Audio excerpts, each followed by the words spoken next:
All right, team, it's 12 noon here in Atlanta, so time to get started. Wanted to make a really quick announcement for everyone before we actually jump into the session regarding COVID-19 and tracking impact to the business. So I want everyone to take a look at this handbook page. I have dropped it in the notes document under action items here at the bottom. What the ask is basically is that we use this template for guidance on a standardized conversation about COVID-19 with our clients, that we're capturing feedback from them, and also importantly that we are assessing and flagging each deal in Salesforce using this COVID-19 risk scale here. And the ask is that we are able to get this done by next week's forecast cycle. So I'm sure if you have questions on this, many people do, talk to your manager or Slack sales support.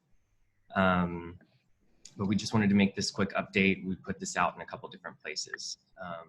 Back to the sales enablement session, we have our friendly remote marketing experts to talk about end-to-end insights and visibility. So I'm going to turn it over to them. Hey, good morning, good evening. My name is Soumya. Let me just share my screen.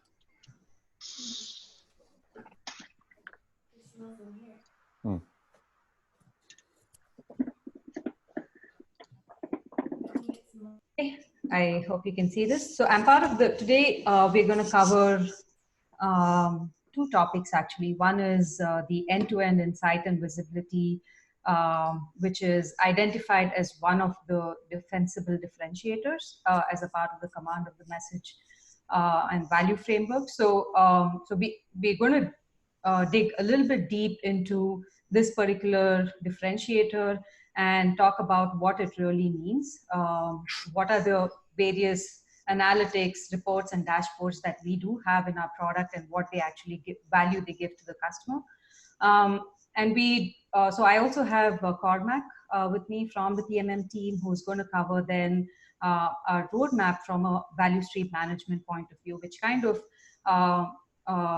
goes well with this whole topic, because value stream management is one of the reports that we talk about as a part of end-to-end insight and visibility.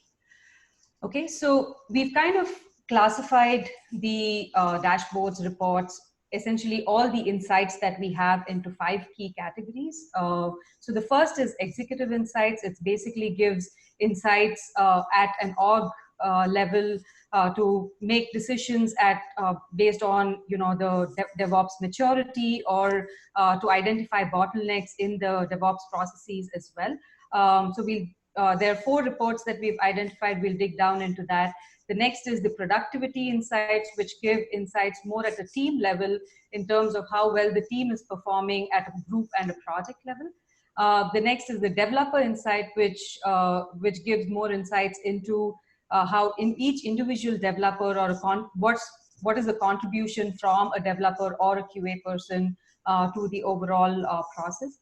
Then we have the last 2 are the operations insight, which talk about how we're doing from a CI/CD pipeline point of view, how are our environments doing. So we have some dashboards that cover that, and then at the last is the security insights, and we have a couple of reports that cover that. So I'll dig deep into each one of these for a bit, but as you can see, with more insight and visibility, it kind of aligns with the outcomes that customers are expecting from us, which we've defined as a part of the value framework itself. So the increased visibility helps customers make decisions that lead to faster cycle times. It also helps to identify bottlenecks in the processes, and therefore solve the bottlenecks much quicker, and also identify security issues as they go forward with their processes, right? So it very well aligns with the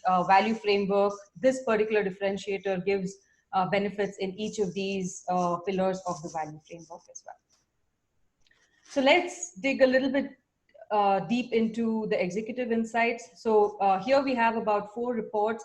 The first is the DevOps score. So essentially it helps a customer to answer the question of how are we doing across the various stages of the DevOps lifecycle, as well as how are we doing across other companies who are actually using GitLab itself, right? So this is based on some data that we collect, usage ping data that we collect from customers. We are able to identify how each organization is performing compared to another organization. Of course, it's based on the permissions that they do give to GitLab to kind of share this anonymized information as well.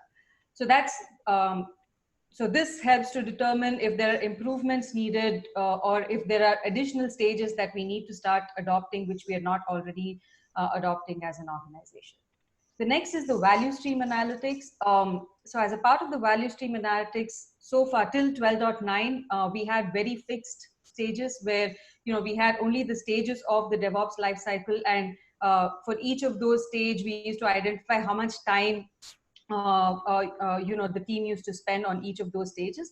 But starting with 12.9, we've introduced the customizable value stream analytics, which helps to add any kind of custom stages that a customer might want and track the performance of across that stage. So it is based on the customer's KPIs that they can actually start tracking the performance of a particular stage. So it helps to identify any bottlenecks that they have in specific stages that they have identified, and also how long it takes from ideation to production, basically the cycle time as well.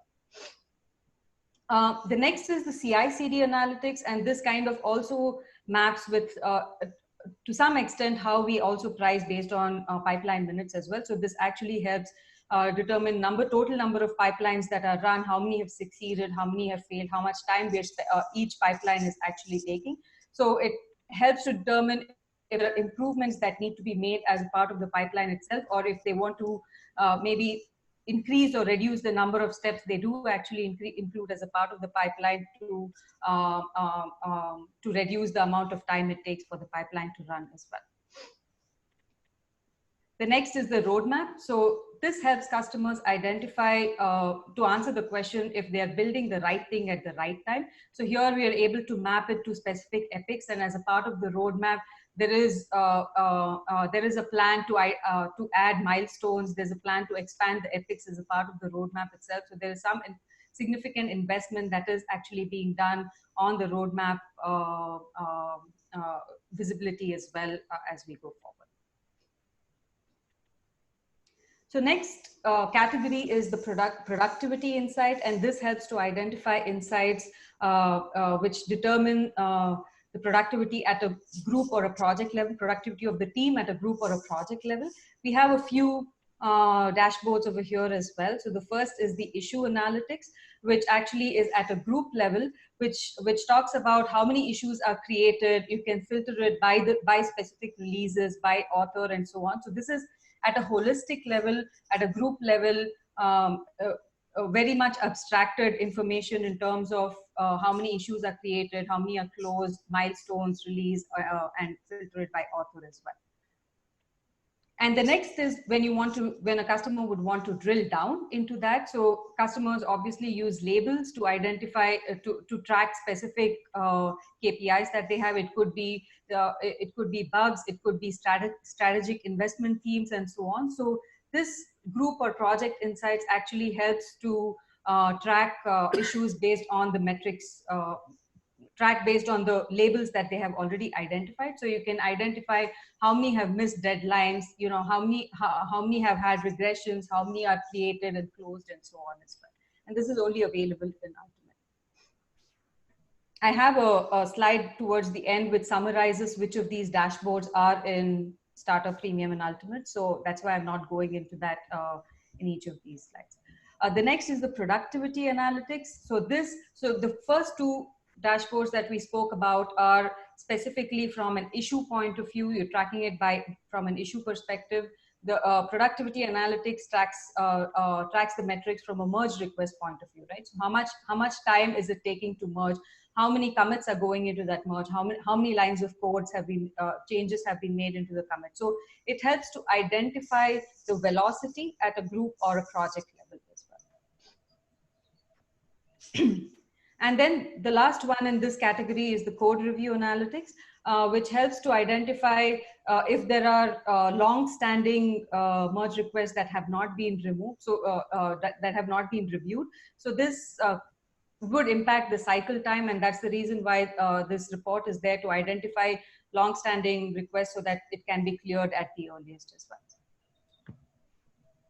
The next category is developer insights.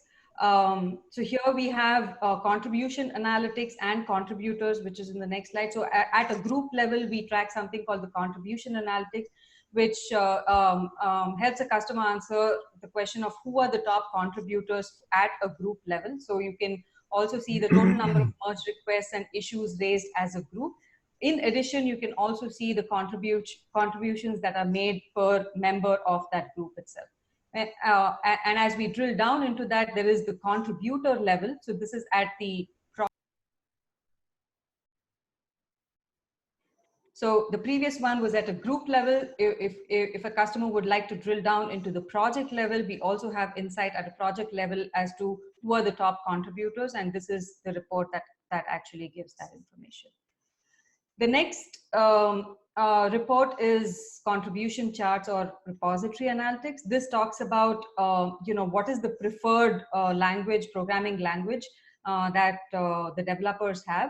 And it tracks the lines of codes or commits that have been made based on the language to help determine in a particular repository which is the language that's being used.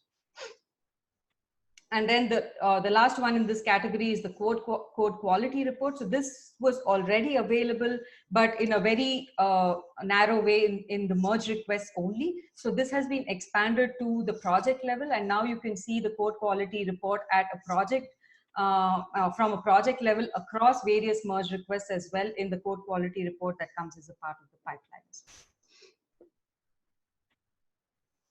The next category is operations insight. So this gives us details about this, the environments, the CI/CD performance of the projects and so on. So the first is the operations dashboard. So this is a customizable dashboard, which so a customer can select specific projects that they want to track, and that and as a part of this dashboard, they get a snapshot of alerts, the pipeline's last deployment, the pipeline status, and so on. So essentially, it helps a customer to track the health of various projects that they are interested in a single dashboard itself. And then the environments dashboard. So from the previous slide, this the selected projects would also come on the environments dashboard. So if there are XYZ projects selected there, the environments dashboards will also show the environments for those selected projects as well. And here you could have staging environments, pre-production, production environments. So a list, I think per project we show a maximum of 3 environments, and for each of those environments, the status of the environment, the last deployment, you can see the review apps, and so on is actually shown in the environment tab. And then if an operator wants to drill down further into a specific environment, it comes into the environment dashboard itself, which shows more details in terms of the environments of, what percentage of the deployment is complete, what instances are there. So it gives a very detailed view of the status of the environment to a customer as well. The last category is security insights, and we have about 5 reports here. So the project security dashboard summarizes the information from 4 different types of tests. That's a static, dynamic test, dependency scanning, and container scanning. So from all of these 4 tests, it brings forth the results based on the severity. So the critical, high, medium, and low severity results are shown. So it helps a customer to determine from at a high level what is this, how secure is the application. And all the security dashboards are only part of the ultimate. And then there is the compliance dashboard. So a customer can actually set compliance rules in terms of who are the approvers for specific merge requests and so on. So the compliance dashboard actually gives a audit trail of that, which shows which which MR was actually merged, who were the approvers for those MRs, and so on. So it gives a track of what kind of gating has gone into before the MR is actually merged into the master branch. Then is the license compliance. Customers can define policies, and then this particular report shows the compliance to those policies and if there are any deviations from those policies. Dependency lists. So obviously a lot of customers use open source software which are actually also dependent on other software. So this report actually lists all of those dependencies and as well as all the vulnerabilities that are exposed from these dependencies as well. And then we have the last report, which was released as a part of 12.9, which helps to determine if there is a threat exposure to the application itself. So it kind of tracks the total traffic to the application as well as the block traffic.